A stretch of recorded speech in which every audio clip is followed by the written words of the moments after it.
living longer, living healthier, living better than ever before. Welcome to Mountain Pacific's Healthy Living for Life, a weekly series that gives you the information, education, and expert insight you need to become an active participant in today's ever-changing healthcare climate. Here now is today's program host. As the song goes, the holiday season is supposed to be the most wonderful time of the year, but unfortunately for many of us, it can be the most difficult. For those who deal with grief, loneliness, depression, or tough family dynamics, the holidays can be a big challenge. Welcome to Healthy Living for Life, a show dedicated to helping you do just that. I'm your host, Beth Brown, and today we're talking about maintaining good mental health for the holidays. Stay with us.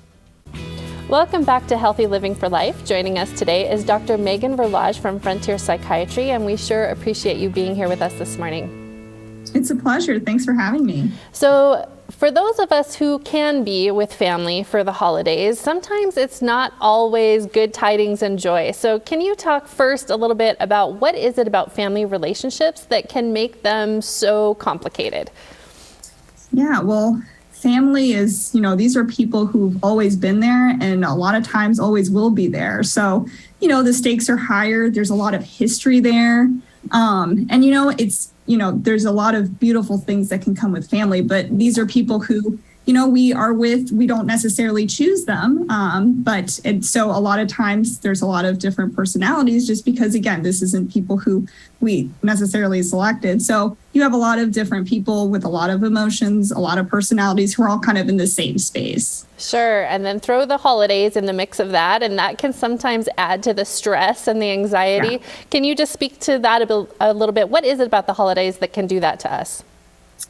Well, so you've got families, like we just mentioned, all these stakes, but now, so a lot of times it's easier to manage family members one at a time for bits of time. But now everybody's together all at once for an extended amount of time. So those family dynamics during the holidays, a lot of times, or that family time can increase. So can the stress, so can the dynamics between everybody, so can the tension. So I think that's a lot of times what happens with the holidays and families specifically.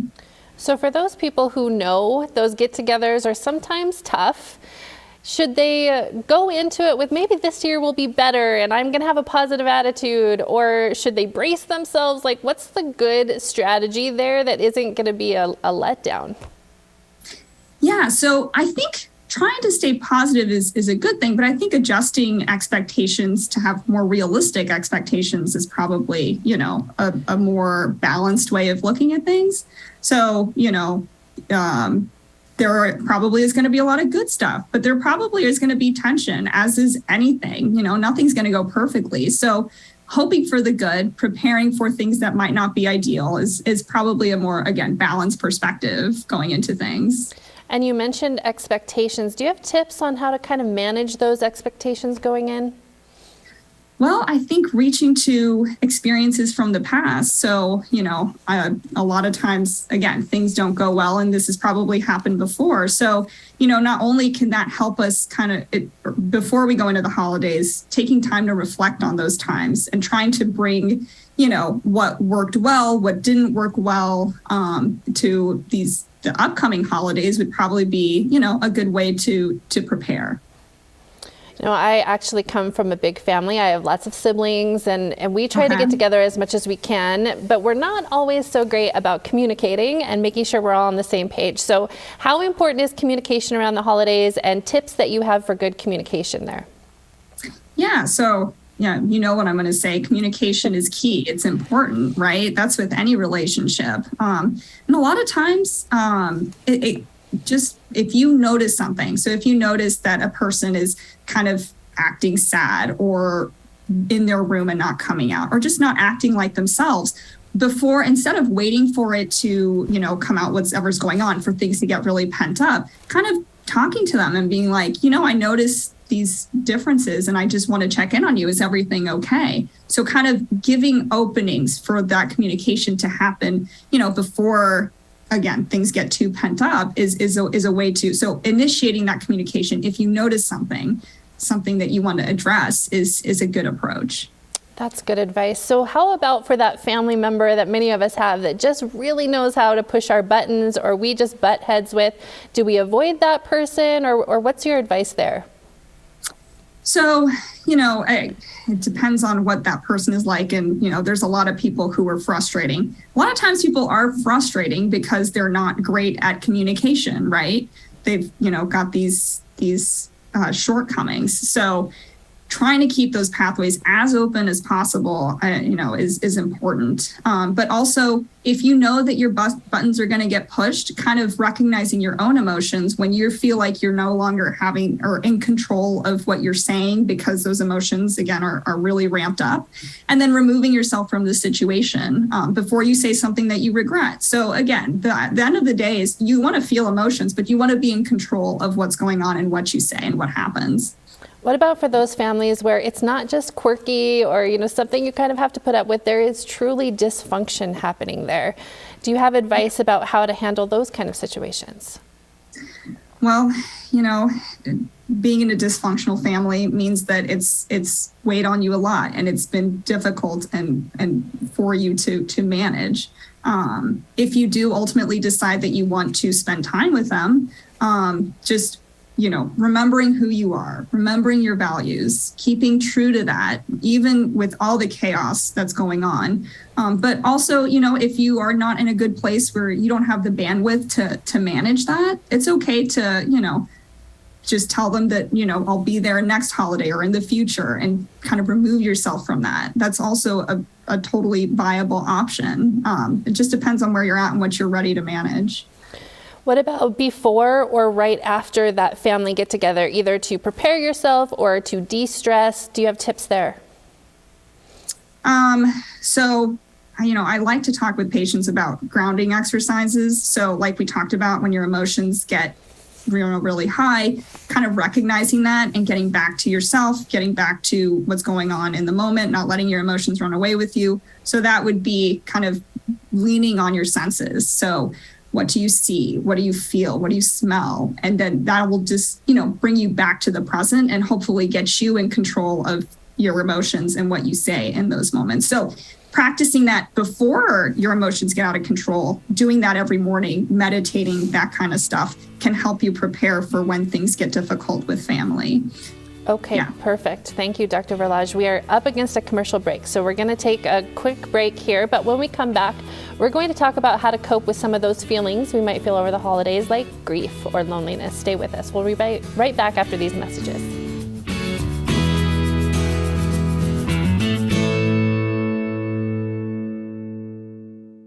Welcome back. We're still talking with Dr. Megan Verlage this morning, and we appreciate you sticking around with us. So let's talk about coping with grief during the holiday season, and those people who have lost a loved one, and maybe this is the first holiday season they have had to have without that person, though I'm sure every year can be hard. Do you have some tips or some advice for folks on how they can cope with their grief?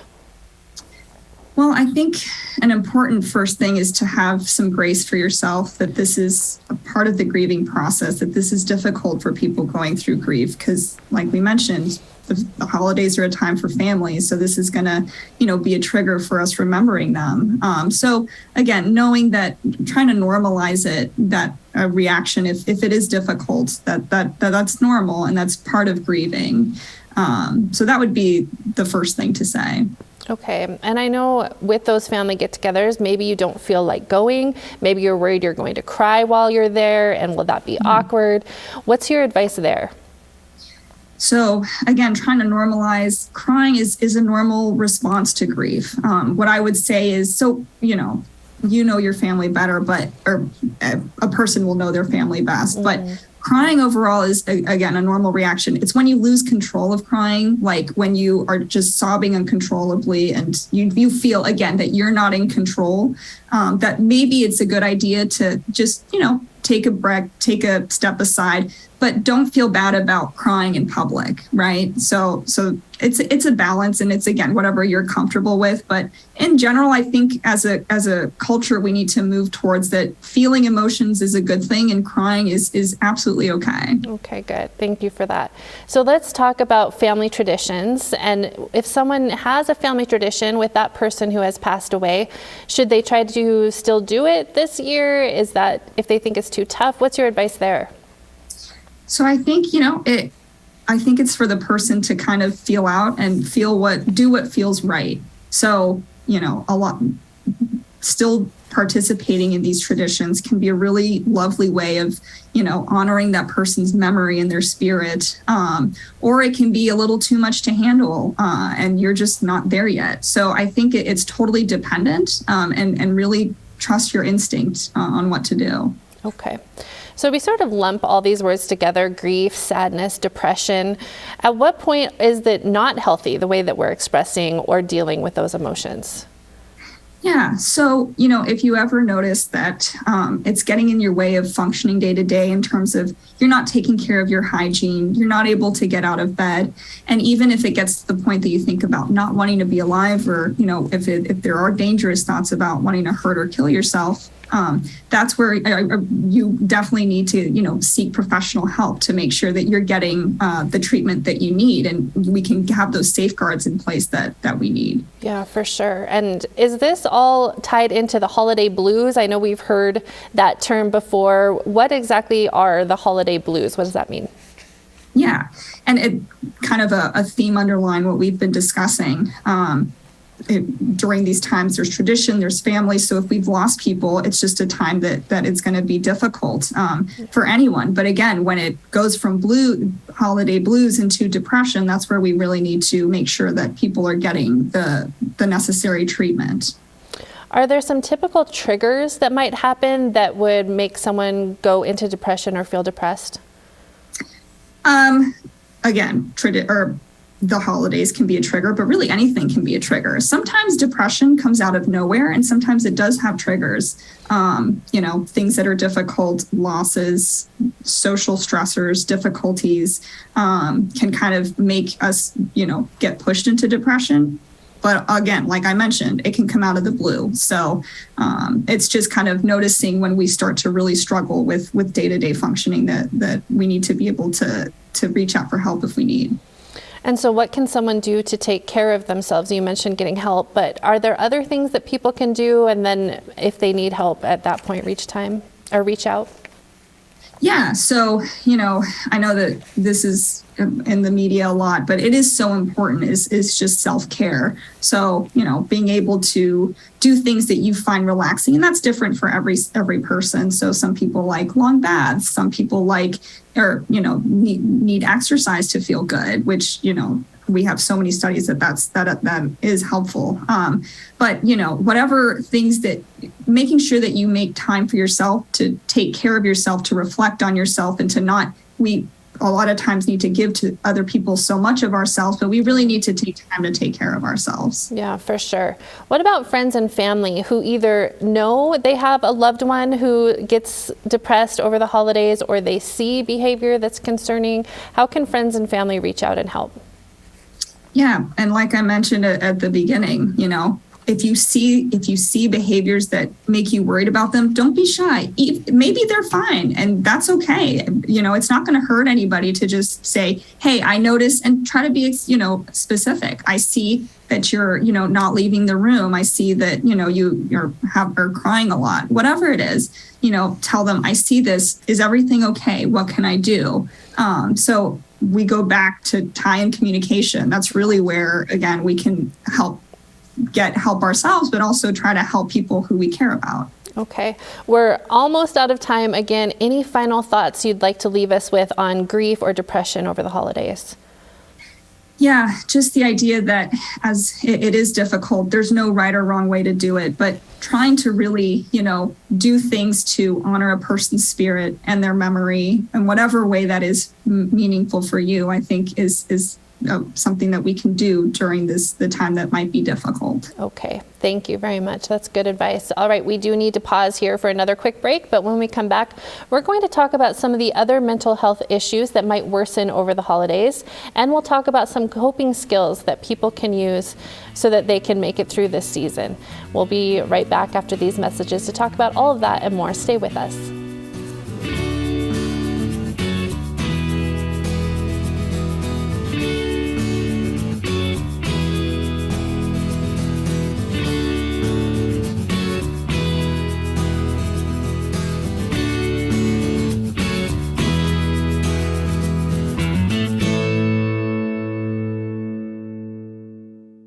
Welcome back, and we're still with Dr. Verlage. And Dr. Verlage, I mentioned before the break that certain mental health issues can worsen over the holidays. In fact, people with a mental illness, 64%, or about 3 in every 5 of them, say that the holidays worsen their condition. What's going on there? Why does that happen?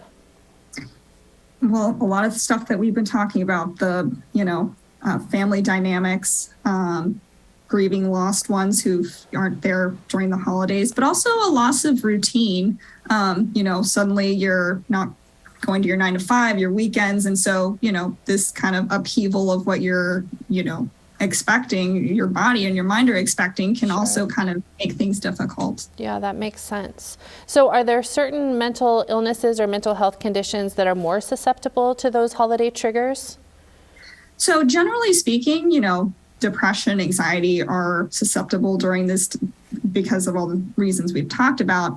More specifically, so there's seasonal affective disorder, where if you only notice it during, say, the winter, and that really the rest of the year you're fine, and that's kind of year after year something that you notice, that would be, in its definition, something that's kind of defined by seasons. Okay. So for those folks who have been diagnosed, what should they do to make sure that they're maintaining as good of mental health as possible as they can during the holiday season? So, staying on medications if you're on those. And if you're in therapy, it can be difficult, but, trying to, if you still feel like you need that, trying to keep that up during the holidays as much as possible. Obviously, schedules are limited. And then, like I mentioned before, that routine, trying to keep that routine as regular as possible so that, again, you can feel somewhat in control of a lot of extenuating factors that may not be in your control. And as you alluded to, the holiday season can be busy, lots of things going on. And so that adds to some stress and anxiety, especially because we feel like we have to do everything. Can you talk to how do we sort of address those expectations, or are there boundaries we should be trying to set during the time of year? Yeah, and that's a big, important term, is boundaries, and figuring out what you're okay with and not okay with, which you can try and prepare for and talk to family members about what you are willing to do and not willing to do. But sometimes you just kind of have to work on the fly. And so, a lot of people, everybody, or most people, we want to please other people. We want to make other people happy. But if we're not able to keep ourselves in check, then ultimately we're not going to be able to do that. So knowing that it's okay to say no to things that your, again, gut is just telling you, you know what, maybe I don't want to do this, or maybe I'm not ready for this. So yeah, just kind of those general principles. I'm curious about exercise and what role that might play with mental health over the holidays. Can you talk to that a little bit? And should we change our exercise routine or step it up or anything like that? Yeah, well, so I'm a huge proponent about exercise. It can be as effective as any medicine or therapy, and it's not only good for your body, but your mind. So, keeping up a routine if you're already doing it, starting it is absolutely, if you're able to fit it in, 100% a good thing to do. So what our studies show is 3 times a week, 30 minutes a piece of moderate exercise can really have some pretty impressive results in terms of how you feel and your mood and anxiety. Okay, that's great. Let's talk about food and drink a little bit too, because that is certainly something that happens over the holiday season. What should we be aware of there, especially because we're probably partaking more than we usually do? Yeah. So I think that, that's a good thing to bring up, thinking ahead of time about what you're okay with eating or drinking, and trying to stick to that as much as possible, but definitely being mindful about that. With alcohol, that your people become disinhibited with alcohol. So if there's already tension from all the family dynamics like we talked about, and you feel, other people are disinhibited, is it going to be a good idea for you to be? Maybe it is. Maybe your family is totally peaceful and it's going to be fine, but definitely a factor to consider before you start drinking, that again, things might come up and you might say things that you normally wouldn't have said. So yeah, all things to think about. Yeah. So another stress coping mechanism might be self-care. And you talked about that a little bit earlier. Can you expound on what are some things we can do to focus on that self-care? Yeah. And I think most people are able to recognize, like, oh my gosh, when I have a moment to myself, I get to do this. So whatever that is, and as long as, again, it's overall healthy and safe, that's good. So things like, exercise, like we talked about, long baths, yoga, and especially sleep. So the sleep ties into your routine. It ties into, mental health, and again, self-care. We maybe don't think about it, but it can make again, everything a lot easier if you just have a good night's sleep. What about being charitable or volunteering over the holiday season? Is that a good tactic for good mental health? Yeah. Well, we have good data that people who give to others overall feel more satisfied. They feel happier. So it's kind of a win-win for everybody. You're helping somebody in need, and you walk away with a lot of just feeling internal content when you're able to give to others. So absolutely, if you're able to do that. And if people are just having a lot of trouble, and as you said, it's affecting our day-to-day, they need help. Where can they go to get that help, Dr. Verlage?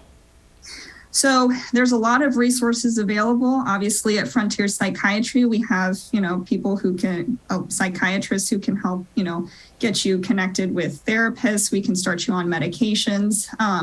Always, it's good to know that there's crisis lines, so that if things get really bad and you're really struggling and you're kind of backed into a corner, look up, just Google crisis line, and there will be a number, and there will be, people who are professionals who can talk to you in really tough times. Okay, great. We just have a few seconds left. Any closing thoughts you want to make sure we hear today? Well, with anything that I do, I try to leave things with a message of hope where, there's the holidays could be a beautiful time. Will it be perfect? No. But, with some of the things that we talked about, hopefully you can make the most of it and really enjoy it in the way that you want to. So happy holidays. That's perfect. Thank you so much for being here. We appreciate all your expertise. Of course. And thank you so much for joining us this morning. We hope you'll come back and see us again next weekend. Until then, stay fit, stay well, and stay healthy for life with Healthy Living for Life. Have a great week, and yes, happy holidays, everyone. Healthy Living for Life is brought to you by Mountain Pacific Quality Health in partnership with AARP Montana.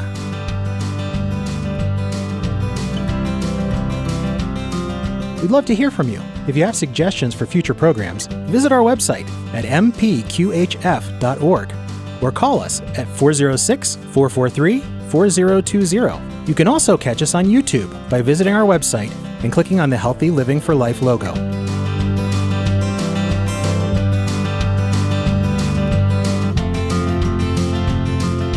Production facilities provided by Video Express Productions.